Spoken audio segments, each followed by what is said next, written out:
Romans 5, verse 6 to 8. For when we were still without strength, in due time Christ died for the ungodly.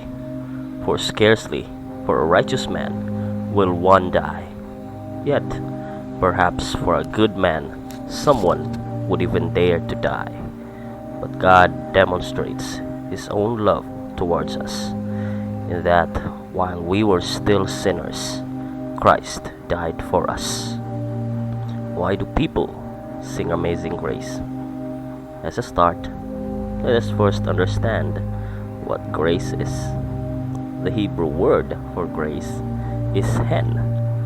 This word is commonly translated as favor, which means acceptance and goodwill, regardless of whether we've earned it. Now, let us dwell on the line, regardless of whether we've earned it, because this is important. In the Bible, it is a fact that man sinned. Romans 3:23 says, "For all have sinned and fall short of the glory of God." It is an absolute fact. Romans 3 verse 10 to 12 also tells this fact. As it is written, "There is none righteous, no, not one. There is none who understands.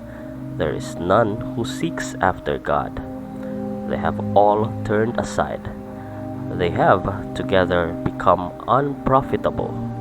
There is none who does good, no, not one." Although the Old Testament has instituted animal sacrifice as a way to atone for sins, it is also known that it is not enough. Hebrew 10 verse 3 to 4 says, "But in those sacrifices there is a reminder of sins every year, for it is not possible that the blood of bulls and goats could take away sins." Thus, we go back to how powerless we are to save ourselves by ourselves. For when we were still without strength, in due time Christ died for the ungodly. Yet, when everything seemed like a hopeless situation, we find God who extends help Himself.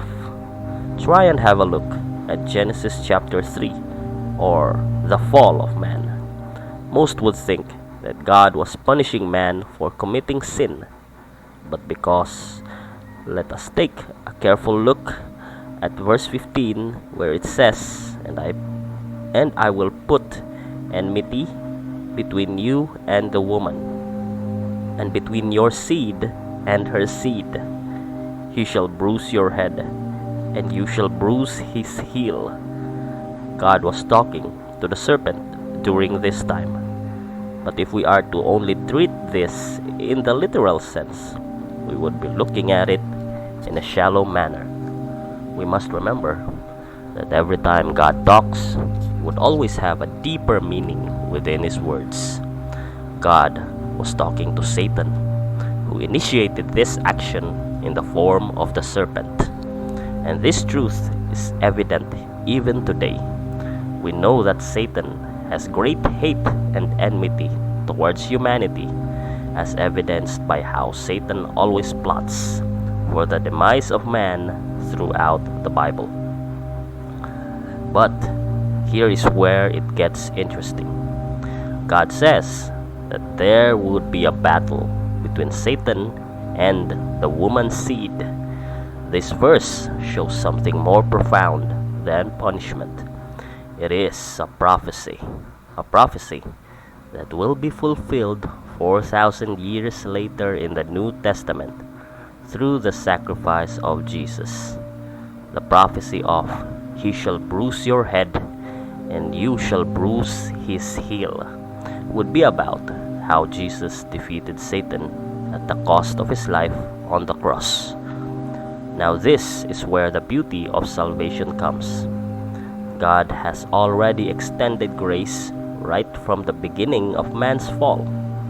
From then on, the grace of God can be evident from Him trying to reach out to man throughout the whole journey, up to the culmination that is the cross.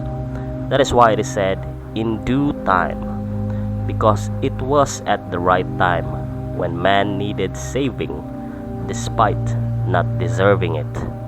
Man, who had no strength or no ability to save himself from eternal damnation, was saved by God through Jesus Christ. Now here is the beautiful part. Jesus died for the ungodly, which means that the Bible sees that humanity has not viewed God as his God. Humanity was known to not recognize God, just as Romans 1 verse 21 says, because although they knew God, they did not glorify him as God, nor were thankful, but became futile in their thoughts, and their foolish hearts were darkened. Yet, despite that reality, Jesus still died for us. He did not wait for us to become godly.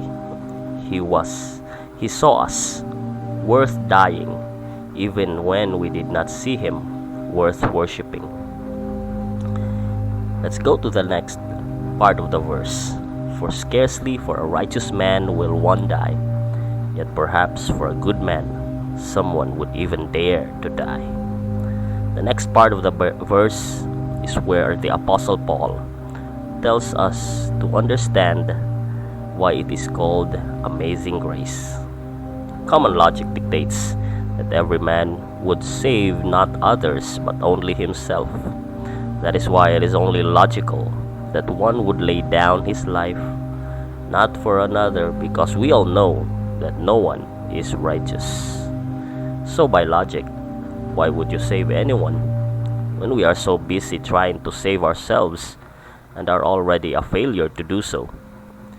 Yet despite that common knowledge, the apostle shows the extent of that logic by going to the most extreme event, the scarcity, where one would die for a good man. And yet we are back to square one. Was man ever good to begin with? No. So why would anyone lay down his life for him? Was it because of man's merits? No. Because man has none in the first place. Out of all the achievements and worldly glory of man, still none would dare lay his life for anyone, and even if one did, it would be a scarcity. Thus we establish the fact that no one would die for any man based on man's merits and actions. And here's the last part of the verse. But God demonstrates his own love towards us, in that while we were still sinners, Christ died for us. So why did Jesus do it? Was it because of the righteousness of man? No. It was because of his love towards man. A love so great that it did not wait for man to be good, an act that did not depend on man's character, but because of God's character. God, who loves man but also hates sin, tried to let man see how much he loves him. Throughout history, God tried so hard to be gracious to man despite man's failings. God had to kill an animal to give the first man his first clothes despite disobeying him. God had to spare a portion of humanity through Noah despite the massive disappointment of man. God had to save a whole nation despite forgetting him in Egypt. God had to help them atone for their sins through sacrifices.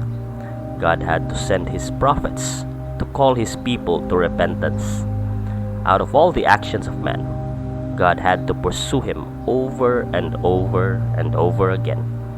Yet man still did not understand such love. And so, God had to demonstrate his best way possible, his love for man, through the sacrifice of Jesus Christ. This is not just ordinary sacrifice, because it had to be done in the most painful way possible. Jesus had to suffer humiliation and torture on the cross before he would surrender his life. All of it to save us, the sinners. Now, focus on the part where it said, while we were still sinners. The reality of the matter is that we were still sinners when Jesus died for us. We were still rejecting him when he was saving us. We were still running away from him when he was still pursuing us. That is why it is amazing. Normally, a parent rewards his children if they were good kids. A person would help another person if that person has done good things to him. Yet God did not wait for that to happen. He saved us even when we were still wallowing in sin. Not because of our own merits, but because of his great love. And that is why it is called Amazing Grace. I want you to ponder this truth. God loved you so much that when we were still sinners, he sent his Son to die for us. He did not just tell us he loved us, he demonstrated it for us. Thank you.